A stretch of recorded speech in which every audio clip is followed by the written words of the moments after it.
Trent Twiddle and his dog Loki always enjoy walk together. One day Trent was on a walk on his farm in Wesley Chapel, Florida. He was thinking it was just another ordinary day when they went for this stroll on, but the next few hours would be anything but an ordinary day. Considering Florida's climate is hot and humid, little Loki dipped his toes in the nearby creek to cool off. What's the harm in that, right? Well, that's when things turned south. The 6-year-old rescue pooch couldn't have been happier. That is until something grabbed him from below the water surface. With its bony scales and jagged teeth, the monster appeared out of nowhere. Trent was in a state of shock. The dog had his front paws in the river here that swelled after the rain, and the dog was attacked by a gator. Trent told WFLA-TV.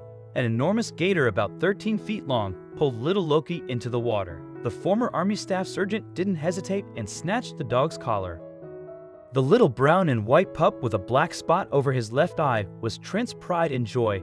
Hootie does anything to save. I grabbed the dog's collar to try to pull him back, and I ended up in the war match with this gator, and the gator was not letting go, he said. Trent and the gator were neck and neck with Trent, literally trying to keep the reptile from gnawing on Loki's neck. Trent realized he was getting nowhere and tugging on Loki's collar could potentially choke the pup.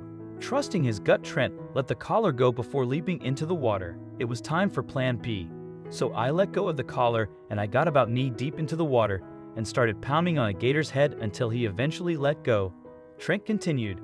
He had no other choice. It was a miracle that the feisty reptile let go at all.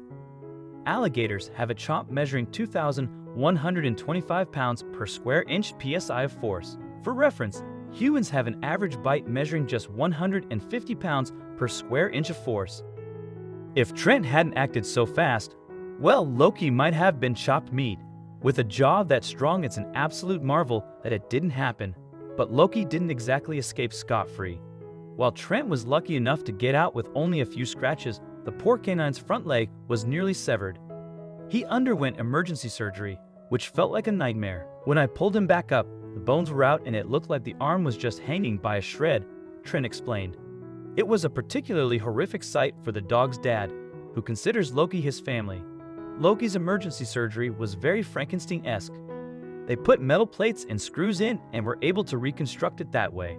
We're hoping that he can regain full use of his paw after this, Trent said. This catastrophe, as you can imagine, affected Trent deeply. While you can look at it as simply nature's way, predator versus prey, the hierarchy of the food chain. That wasn't enough for Trent. He was angry. Trent made his mission to catch the gator in question. He wouldn't rest until he captured Loki's reptilian attacker, even setting a gator trap in the swampy area where the incident occurred. Still, he needed help. With the aid of Florida's Fish and Wildlife Conservation Commission, Trent dangled a chunk of meat above the water surface to entice the creature. He hoped the scaly guy would leap up, snatch the bait, and set off the trap. But Trent didn't exactly use a spare filet mignon as bait. The trapper did not have any bait, so I grabbed one of my roosters and we used him as bait for the trap. We haven't had any luck yet, he admitted. We love our dog a lot and I'd fight tooth and nail for him, Trent said of his rescue pooch. Seeing this incident of seeing Loki, who had a cast wrapped around his leg and a large cone around his neck, made Trent emotional. He wanted to catch the alligator. Though his gentle dog wouldn't hurt a fly, Trent knew if the situation was reversed, Loki would have used his teeth to scare the pants off that gator and save his owner. Trent has learned from his experience with a wild animal that everyone should be cautious when encountering them. Even if you're used to being around the creatures, it's still possible for a mishap to occur. It seems that even Steve Irwin had trouble on occasion.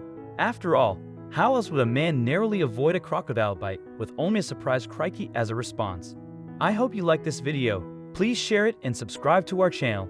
Also press the bell icon to never miss the update from our channel. Thank you.